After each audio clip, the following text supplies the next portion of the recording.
Գյորջյան Կասկադ 60 ամիս փուլային վճարում բազմաթիվ առավելություններ։ Նիկոլ Փաշինյանը շատ է սիրում խոսել իր պատկերացումների մասին, մտածածին պատկերացումները վերագրելով իրականությանը, դրան անգամ կոնցեպտի անուն են տվել, անվանել եք իրական Հայաստան։ Ես ուզում եմ խոսել Հայաստանի իրականությունից, եւ քանի որ բյուջեն ենք քննարկում, սկսենք թվերով։ Իմ գործընկերները շատ ասացին, շատ խոսվեց պետական պարտքի կրկնապատկման մասին, դրա մասին շատ խոսվեց, ես հիմա ավելի մանրամասն չխոսեմ, բայց ես իսկապես ձեզ մի կիսաանձնական բնույթի հարց ունեմ։ Եթե դա հանկարծ խախտում է ձեր անձնական տարածքը, ինչ-որ այլ գաղտնի տվյալներ է բանանում, պարունակում, կարող եք հանգիստ չպատասխանել, բայց անկեղծ ուզում եմ հասկանալ, այդ որ կրկնապատկել եք, շուրջ 8 միլիարդով ավելացել եք, այդ գումարները ինչ եք արել։ Ես լուրջ ուզում եմ մի հատ հասկանալ, ինչ են եղել այդ գումարները, որտեղ ես նայում եմ ցուցանիշներին, նայում եմ թվերին, վիճակագրական ցուցանիշներին։ Օրինակ դուք ստանձնել եք պետության ղեկավարությունը, իդեպ 7 տարի արդեն իշխանության եք, հավակնում եք լինել ամենաշատ Հայաստանում պաշտոնավարած թիմը եւ ղեկավարը, ստանձնել եք, երբ որ աղքատությունը 23.5% է, չեմ էլ անդրադառնում ինչ խոստում եք տվել։ Հիմա ըստ վերջին տվյալների 2025-ի աղքատությունը 23.7% է։ Այլ ցուցանիշներ ենք բերում, ծայրահեղ աղքատության, հանցավորությունների աճի, թմրամիջոցների ապօրինի շրջանառման, որտեղ ավելացում կա, դուք ասում եք, դուք չեք հասկանում, մեթոդաբանությունն ենք մենք փոխել։ Սկսել ենք ուրիշ ձև հաշվել, դրա համար է մենակ բանը պայմանավորված, թվերի վատթարացումը, ուրիշ ոչ մի հանկարծ այս երկրում խնդիր չկա։ Բայց այ որտեղ աճ կա օրինակ 31%-ի աճ սպառողական վարկերի բանում, սպառողական վարկ վերցնողների թվի մեջ։ Վարկով ապրող պետություն, վարկով ապրող քաղաքացի, գնալով թանկացող գներ, չաճող եկամուտներ, այսինքն ոչ թե չաճող, թվերը աճում են, բանի վրա, թղթի վրա աճում են, կենսամակարդակը դրանից աճում է, չէ, բայց ես անձերն աչքով կարող եմ տեսնել, այդ գումարների մի մասը առնվազն որտեղ են գնացել, ձեզնից կարող եմ տեսնել, ձեր թիմակիցներից, ձեր վարած մեքենաներից, հիմա ես ուզում եմ գալ նաև ժողովրդավարության իրական պատկերի։ Այս ինչ աղմուկ է, ժողովուրդ ջան, կգաք ստեղից կխոսեք։ Ես ժողովրդավարության իրական պատկերի մասին եմ ուզում խոսալ։ Ուրեմն կրեդոն այս թիմը հայտարարել էր, որ ժողովրդավարությունը իր կրեդոն է։ Հայտարարումը, չգիտեմ էլ իրականում ինչ դեմքով ընտրություններ չկեղծելու, վարչական ռեսուրսներ բանանելու, չօգտագործելու մասին։ Համայնքների անուններ եմ ուղղակի կարդում, մի հատ լսեք, էլի։ Գորիս, Թալին, Վանաձոր, Վարդենիս, Բերդ, Անի, Ալավերդի, Ախուրյան, Գյումրի, Մասիս, Մեղրի, Քաջարան, Կապան, դուք այս կամ այն կերպ միջամտել եք այս համայնքներում տեղի ունեցած ընտրություններին, որտեղ ձեր սրտի թեկնածուներ չեն ընտրվել։ Իսկ փարաքարինը չեմ անդրադառնում, ուղղակի, որ ֆիզիկապես այդ մարդը այլևս գոյություն չունի։ 15 համայնք։ Չէ, սա ընտրություններ չկեղծել է, բանը, կեղծելու հետ կապ չունի, մենք չենք կեղծում ընտրություններ, մենք ուղղակի իրանց արդյունքների հետ հաշվի չենք նստում։ Այդ բանը, ՔՊԻ կրեդոն, նոր բանը, հայտարարությունը, սլոգանը։ Հաջորդը 10 թեմ ունի Հայաստանի Հանրապետությունը։ 10 թեմ։ Ինչ եք կարծում, քանի թեմի առաջնորդը հենց հիմա, երբ որ ես խոսում եմ, բանտում։ 3։ Չէ, սա հանկարծ սխալ չհասկանաք։ Սա բանը, եկեղեցու դեմ արշավ չի, չէ, կապ չունի դա որևէ կերպ եկեղեցու արշավի, վեհափարի նկատմամբ արշավի հետ, պատահականություն է, ուղղակի, հենց Ադրբեջանի հոգևոր առաջնորդը մեր եկեղեցու մասին խոսեց նույն Փաշինյանի հայտարարություններով, հենց Հայաստանում սկսվեց արշավը եկեղեցու դեմ, սրբազաններ միանգամից հանցագործ դարձան, միանգամից, դա որևէ բոլոր համընկնումները բան են, պատահական են։ Այսօր առավոտյան մեր մոտ ընդհանրապես նենց բանը, գիտեք, անցած Քարորյանի ինչ տեղ ունեցավ, երբ որ իմ գործընկերը ստեղից խոսում էր քաղբանտարկյալների մասին, իր ելույթի ընթացքում այդ քաղբանտարկյալների թիվը ավելացավ։ Մենք արթնանում ենք, որ գանք ազգային ժողով կամ այլ տեղ աշխատանքի ու չգիտես ինչ իրավիճակում կարթնանաս։ Այսօր առավոտյան դուք նորից կալանավորել եք 2 բլոգերների, ձերբակալել եք։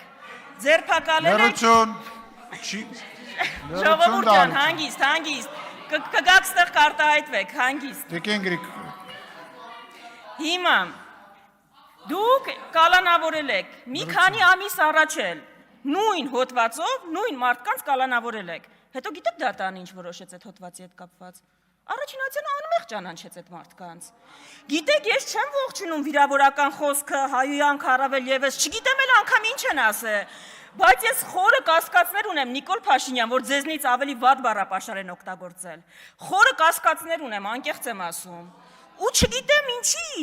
Մենք չենք տեսնում, որ ԱԱԾ-ն գալիս է դες կռացրած տանում է։ Մենք չենք տեսնում, որ մարդասպաններին ԱԱԾ-ի հատուկ հակահաբեկչական ջոկատը գալիս դες կռացրած տանում է, բայց այն դիմադիրներին խնդրեմ, վեհարան է պետք մտնել։ ԱԱԾ-ի աբանը ջոկատը ինչի համար է ահաբեկչության դեմ պայքարի, սև, կարմիր բոլոր բերետավորները։ Ես ուզում եմ խոսեմ Հայաստանում պատասխանատվության կամ իրականում անպատասխանատվության իրական վիճակից։ Մի քանի օր հետո լսումներ եք դրել, վերնագիրը կարծեմ մարտի 1-ի քաղաքական պատասխանատվությունը։ Լավ եք արել, իրականում ես կարծում եմ, որ մարտի 1-ի քաղաքական պատասխանատուներին մենք պիտի գտնենք, այո, ես ձեզ հարց ունեմ, ինչի միջև հիմա մարտի 1-ի սպանությունները այդպես էլ չեք բացահայտել, ասում են քննության ընթացքում ամենակարևորը, որ ինքդ քո հետքի վրա չբանանես, դուրս գաս։ Մարտի 1-ի քաղաքական պատասխանատուներին էլ պիտի գտնենք, ընդհանրապես բոլոր, այո, Հայաստանում աղմկարույց դեպքերը, եթե քաղաքական նրբերանգ ունեն, պիտի պատասխանատուներին գտնվեն ու պատժվեն, բայց ես հարց ունեմ։ Ինձնից հետո առողջապահության նախարարն է խոսելու։ Այն զինվորների մասունքները պարկերի մեջ պահելու քաղաքական պատասխանատվության հարց կա թե չկա, թե ներողությունը մենակ հերիք է։ 15 զինվորների այրվելու քաղաքական պատասխանատվության հարց կա թե չկա, հղի կնոջ վրայերթի քաղաքական պատասխանատվության հարց կա թե չկա։ Ձեր դեմ ցույց իրականացնողների վրա չթույլատրված զինատեսակներ կիրառելու քաղաքական պատասխանատվության հարց կա, այստեղ խնդիր չկա։ Թե քաղաքական պատասխանատվությունը մենակ այն ոչ ձեզ է վերաբերում, բոլորին ոչ ձեզ։ Ես ուզում եմ խոսել իրական անվտանգային իրական իրավիճակից։ Շատ ենք խոսել այս պայմանագրերից, այդտեղ ինչքան պետք լինի հայտարարությունները եւ պնդումները կրկնեմ, բայց ես մի հատ քրոնոլոգիա եմ ձեզ ուզում ներկայացնել։ 2020-ի նոյեմբերի 9-ին կնքել եք նոյեմբերի 9-ի փաստաթուղթը, պատճառաբանությունը մարդկանց փրկել, որ պատերազմ չլինի։ 2021-ին Սև լճում եկել են, տարածք են գրավել, միջև հիմա այդտեղ են։ 22-ին Ջերմուկում են տարածք գրավել, միջև հիմա դուրս չեն եկել, գլխավոր շտաբի պետը հայտարարել է, որ կսովածանան, հետ կգնան։ 2023-ին հայաթափվել է Արցախը, 24-ին Տավուշում միակողմանի զորքերը ետ են քաշվել, 25-ին դուք հայտարարել եք, 25 ենք եկել հասել, նոյեմբերի 9-ին կնքել եք Արցախի վերաբերյալ այդ փաստաթուղթը, ամբողջ 5 տարի հայտարարել եք, որ Արցախով Ադրբեջանի պահանջները սահմանափակվում են, 25-ին եկել ենք, դուք հլը հայտարարում եք, որ Հայաստանի տիրապետության տակ կան ադրբեջանական տարածքներ։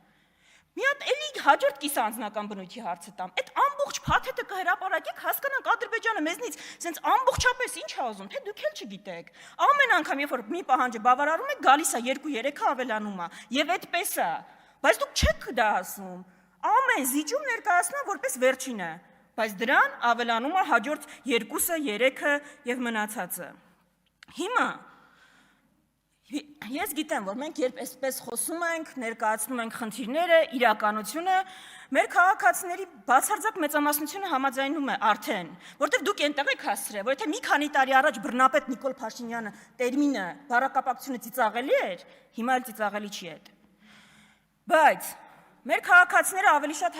հարցնում են այլընտրանքների մասին, որ իրականում որն է մեր այլընտրանքը, ինչպես կարող ենք այս իրավիճակից դուրս գալ։ Դիմելով ձեզ, սիրելի քաղաքացիներ, հատկապես երիտասարդներ, կախարդական փայտիկներ չկան։ Մի անգամ կախարդական փայտիկ խոստացողը տեսակ ինչ աղետ ձեզ բերեց։ Միակ ճանապարհը ձեր մասնակցությունն է քաղաքական գործընթացներին, ընտրություններին կլինի հաջորդ կիրակի օրը վաղար շաբաթում, որովհետև ձեր չմասնակցությունը ուղիղ ինդուլգենցիա է գործող իշխանությունների քայլերին, արարքներին, գործողություններին ու ծրագրերին։ Այլընտրանքը ինչքան էլ տրիվիալ հնչի, սկսվում է չանելուց այն, ինչ անում են այս մարդիկ, ու չլինելով այն, ինչ այս մարդիկ են, որովհետև շատ կարելի է ծրագրային, դոկտրինալ այլընտրանքների մասին խոսել, բայց ես ձեզ խնդրում եմ, պատկերացրեք Նիկոլ Փաշինյանին բանակցելուց կառավարական առանձնատների շուրջ, հիմնավորելուց, որ ինքը պիտի այդտեղ լինի, այդտեղ կարևոր է, իր բոլոր անվտանգային միջոցները շատ կարևոր են, ու պատկերացրեք նույն Փաշինյանին բանակցելուց Արցախահայերի իրավունքների շուրջ։ Տարբեր Փաշինյաններ են դրանք, տարբեր Փաշինյաններ են, այլընտրանքը ընդհանրապես սկսվում է քաղաքական հակառակորդներին ավելի քիչ ատելուց, քան սիրում ես պետությունը։ Ձեր այլընտրանքը սկսվում է չլինել Նիկոլ Փաշինյանից, ու այդ քաղաքական ուժերը ու դերակատարները Հայաստանում կան։ Ուղղակի ձեր քվեով, ձեր մասնակցությամբ դուք պետքա մերժեք այս ծրագրի մասը դառնալը, որովհետև այս մարդիկ ձեզ դարձնում են իրենց հանցակիցը։ Ինչ անում են, պատասպարվում են ձեր ետևում, սիրելի քաղաքացիներ։